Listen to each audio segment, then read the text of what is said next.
Hello everyone, कैसे हैं आप सभी। मैं अनीता सिंह यूट्यूब चैनल अनीता की ज़िंदगी में आप सभी को बहुत बहुत स्वागत करती हूं। तो जिसने भी अभी तक हमारे चैनल को सब्सक्राइब नहीं किए होंगे वो प्लीज़ सब्सक्राइब कर दीजिएगा, हमारे वीडियो को लाइक कर दीजिएगा और जो बेल आइकन है उसको प्रेस कर दीजिएगा ताकि मेरी कोई भी नई वीडियो सबसे पहले आप तक पहुँचे।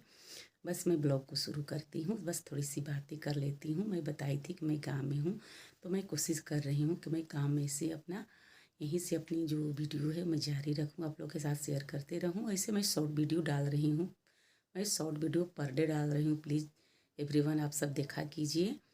और जी अपनी जो भी होता है ना, सुविचार हो गया या रिश्तों का एहसास हो गया, तो मैं इस पर अपनी वीडियो को डाल रही हूँ। तो आप सब देखा कीजिए मेरी शॉर्ट वीडियो। और मैं कोशिश करूँगी शॉर्ट वीडियो रोज़ डाल दूँ, लेकिन ब्लॉग हो सकता है कि रोज़ नहीं कर पाऊँ क्योंकि यहाँ पर मैं खुद से तो नहीं कुछ भी कर पाती हूँ। क्योंकि यहाँ पर तो हमारी फैमिली होती है, फैमिली के अनुसार ही चलना पड़ता है क्योंकि हमारा ससुराल है।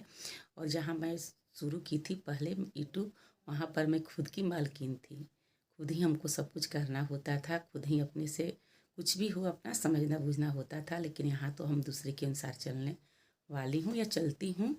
तो बस यही है। और जो हमारा मकान है एवरीवन, ये 100 साल पुराना मकान है क्योंकि हमारा जो ससुर के यानी हमारे जो बाबा थे, बाबा के ये बनाया हुआ मकान है। ये 100 साल से ज़्यादा ही का समय हो गया क्योंकि जो हमारा दीवार है मकान का पूरा ये ख़राब हो चुका है। और जो ईंट है ना, तो ईंट से लोग बोलते हैं कि नूनी, हमारे यहाँ बोलते हैं नूनी छोड़ना, यानी नमक कैसे पिघलता है, तो इसी तरह इसका जो बाहरी ईंट है वो सब पिघल गया है क्योंकि मकान की कोई देख रेख नहीं किया है। और हमारे हस्बैंड भाई फुर्सत में नहीं हुए हैं कि इसको बनाए, पर देखिए हम लोग बनाने के लिए सोच रहे हैं कब बनाते हैं इसको। और अब बस यहाँ मैं आ गई हूँ तो इसको कुछ मरम्मत करूँगी, करने की कोशिश करूँगी क्योंकि पहले तो इसमें हमारे सास ससुर लोग रहते थे, तो उन लोग की मैं क्या बताऊँ, क्या उन लोग की इच्छा थी या क्या आज की इच्छा है, तो इसे मैं कुछ नहीं कर सकती हूँ। लेकिन हमारा जो मकान है, घर है, बहुत पुराना घर है, बहुत ख़राब लगता है। मैं वीडियो बनाती हूँ तो उनको अच्छा भी नहीं लगता है, लगता है खुद से मैं गजब सी महसूस करती हूँ कि आप सब कहेंगे कि देखिए ना कैसे कैसे मकान दिखा रही हैं। लेकिन एवरीवन जो मेरा है बस मैं वही दिखाती हूँ, इसमें कोई फिजूल नहीं दिखाती हूँ, बस मेरा वीडियो रियल ही होता है। तो चलती हूँ ब्लॉग में आगे, आप लोग के लिए चलती हूँ। देखिए, हेलो एवरीवन, गुड इवनिंग। तो ये इवनिंग का टाइम है और मैं आ गई हूँ कल पर। तो देखिए देहात में, हमारे गांव में ऐसा ही होता है, जो बाथरूम कहते हैं, जहाँ हमारा जो किचन है वो खुला होता है, बाथरूम है वो भी खुला होता है। और तो अभी मैं बर्तन साफ़ करूँगी। और यहाँ देखिए मैं मिट्टी के चूल्हे पर खाना बनाती हूँ। तो यहाँ ये जो राखी है इसको हमको निकालना है, इसको साफ़ करूँगी। और यही देखिए किचन है, इसे तो मैं आप सबसे दिखाई हूँ, फिर मैं दिखा दूँ। बस अभी मैं राख को निकालने वाली हूँ और बर्तन को साफ़ करूँगी। तो काम कर लूँ और बहुत दिक्कत सी होती है। ट्राइपॉड तो है नहीं कि ट्राइपॉड के लगाकर मैं ट्राइपॉड लगाकर अपना, तो ये मेरा दोनों टाइम का काम है, खाना बनाना। और खाना बनाने के बाद जब ये उसका जो आग होता है वो ठंडा पड़ जाता है तो मैं इसको निकाल लेती हूँ। अब जो हमारा डिनर बनता है इवनिंग में, उसके लिए मैं निकाल रही हूँ। और जो इवनिंग में बनता है उसको सुबह में निकालती हूँ। करीबन 4 बजे जगती हूँ सुबह में, तो ये सबको साफ़ करना होता है। कभी कभी क्या होता है, राख को हटाते हैं ना, बहुत इसमें से धुइयाँ सा निकलता है तो नाक में सरकन सी होने लगती है। क्योंकि मैं बहुत दिन के बाद ये राख को निकाल रही हूँ। पहले जहाँ रहती थी वहाँ तो ये सब नहीं होता था, गैस पर ही मैं करती थी। और गांव में कितना भी गैस रखिएगा तो चारा सब होता है, तो चारा सब का गोबर होता है तो उसका गोईठा बनता है। गोईठा बनता है तो हम सब क्या करते हैं, अपनी बचत के लिए यानी इनकम के लिए अपना हम सोचते हैं कि गोईठे के ही यूज करें और गैस को बचा कर रखते हैं, क्योंकि गैस जो है हमारी महंगी सी हो गई है। और जो किसान लोग होते हैं उन लोग की तो कुछ सोचना पड़ता है। लोग सोचते हैं कि चारा है तो चलो जो गोईठा निकल रहा है चारे से तो उसी पर खाना बन जाए, या ऐसे ही काम होता है। जो हमारा दूध उबाल होता है उसमें भी यूज होता है हमारा गोईठा। तो इसको झाड़ ले रही हूँ। तो चूल्हे इसमें से हमारी कपड़ा है वो भी बहुत जल्द गंदा हो जाता है यहाँ ये सब काम करने से, और जो बाल है वो भी गंदा हो जाता है क्योंकि इसमें से जो धुइयाँ धुइयाँ सा निकलता है ना, जो राख है इधर उधर उड़ता है वो जाकर हमारे सर पर यानी हमारे कपड़े पर, यहाँ देख सकती हैं मेरे हाथ पर भी देखिए राख पड़ा हुआ है। तो हम निकालते हैं तो रोज ही ऐसे हो जाता है। तो यहाँ साफ कर दें, इसमें गिर गया, इसको झाड़ बहार दें। ये इवनिंग का हो गया, और सुबह ही मॉर्निंग में भी होता है जो उसको भी साफ करना होता है। दोनों टाइम का ये मेरा एक काम है।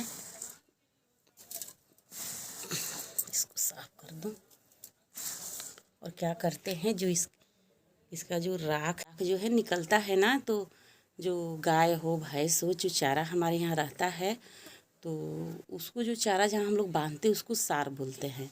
तो सारी में ले जाकर हम लोग इसको डाल देते हैं। तो सारी में इसको डालते हैं तो क्या होता है, जो उन लोग टॉयलेट जो करते हैं ना तो इसमें सूख जाता है, तो इसलिए राख को उठाकर सार में डाल देते हैं। देख सकती हैं यहाँ हमारा जो गाय है काऊ, तो यहीं पर हमारे जो ससुर जी हैं वो बांधते हैं। तो देखिए हम इसको यहाँ पर जो उसका टॉयलेट है उस पर हम ऐसे डाल देंगे।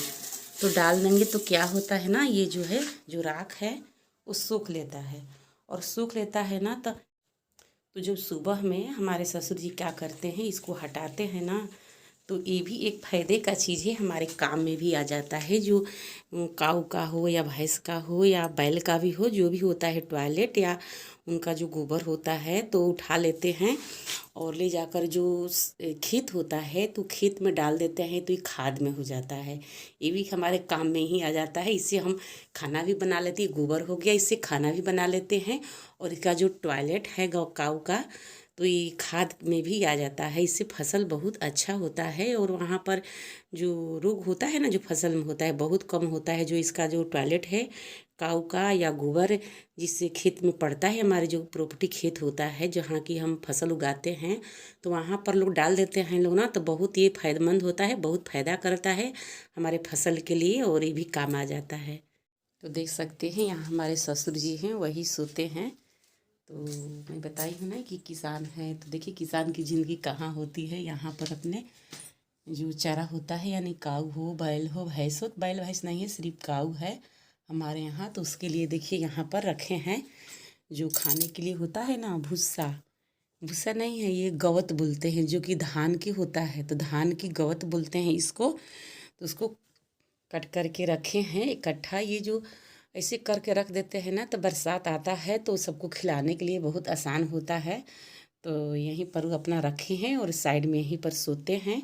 यानी गाय है तो यहाँ पर वो बांधते हैं और यही सामने में रहते हैं कि कहीं हो सकता है कुछ सबको दिक्कत हो तो उसको देख रेख करने के लिए वो यहीं पर रहते हैं, यहीं पर सोते हैं। देखिए दिन में ही मच्छर जाल लगाकर इसी तरह छोड़ देते हैं, और ये दिन नहीं कि हम इसको हटा देंगे, हम हटा देंगे तो गुस्सा हो जाते हैं, बहुत गुस्सा करते हैं, बोलने लगते हैं।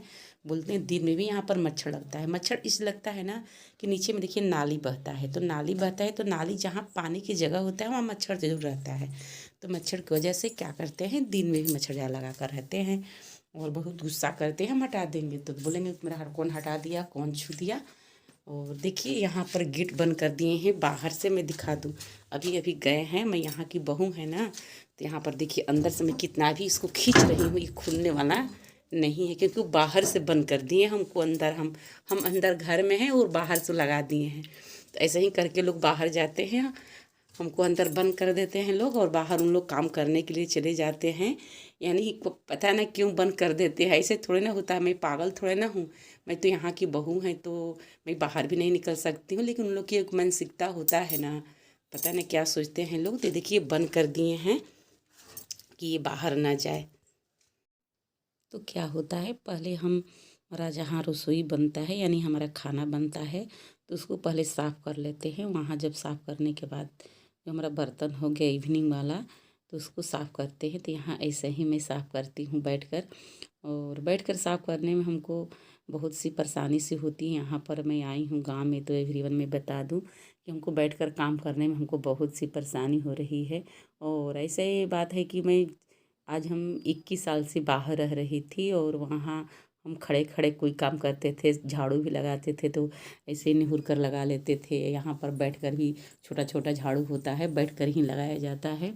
और जो भी काम है यहाँ पर बैठकर ही करना है, कोई काम खड़े खड़े नहीं कर सकते हैं, क्योंकि हमारा जो किचन है, खाना बर्तन है, धोना है, सब बैठकर ही करना है। तो और बैठकर करने से थोड़ा हमको अजीब सी परेशानी सी हो रही है। हमारा जो, मैं क्या बताऊँ, दिक्कत सी हो रही है हमको। और क्या कीजिएगा, मजबूरी किसी को कुछ भी करवा देता है, तो ये हमारी मजबूरी ही समझिए, क्योंकि सबका भाग्य एक जैसा नहीं होता है। जो नसीब में लिखा होता है वही होता है, मैं बता दूं आप सभी से। तो बस अपने भाग्य से और अपनी समय से तो मैं लड़ते आज तक आ गई हूँ एवरीवन। मैं क्या बताऊं, मैं बहुत एक ये संघर्ष वाली औरत हूँ। हमारी लाइफ में सिर्फ संघर्ष ही मिला है, और बस संघर्ष और दुख के सिवा मुझे आज तक चैन नहीं मिला। बस ये काम से मैं परेशान नहीं हूँ, नहीं अपने वर्क से परेशान हूँ। एक समस्या होती है ना, फैमिली की समस्या, बस वही हमारी फैमिली की समस्या। और फैमिली में सिर्फ अपनों के ही समस्या से मैं परेशान हूँ।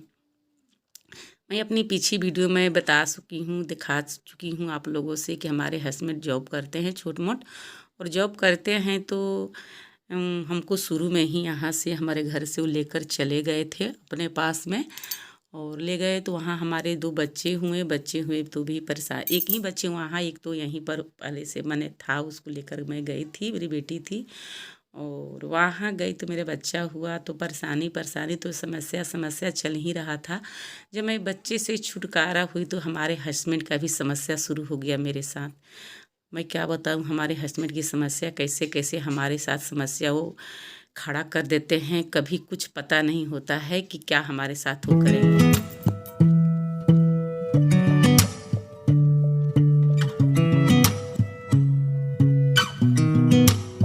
Sound really fine.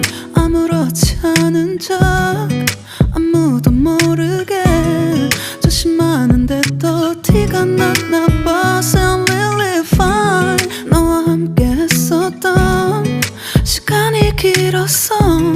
나 봐, 난 네 옷을 또 보고 있어. Hey, hey, yeah, yeah. I can't control.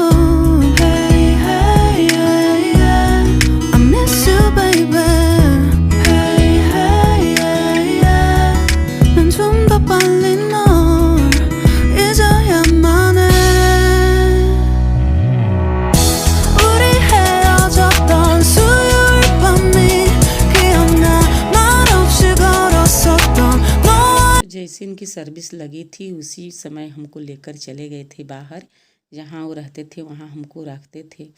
और ऐसे ऐसे हमारे साथ 2-3 बार किए हैं। कभी कभी उनके दिमाग में पता नहीं क्या हो जाता है, घर की रट लगा लेते हैं, घर चलो घर चलो, घर चलोगी तो हम सही रहेंगे, नहीं तो हम बीमार हो जाएंगे। हम बीमार तो बीमारी के लेकर वो परेशान हमको करते हैं बार बार।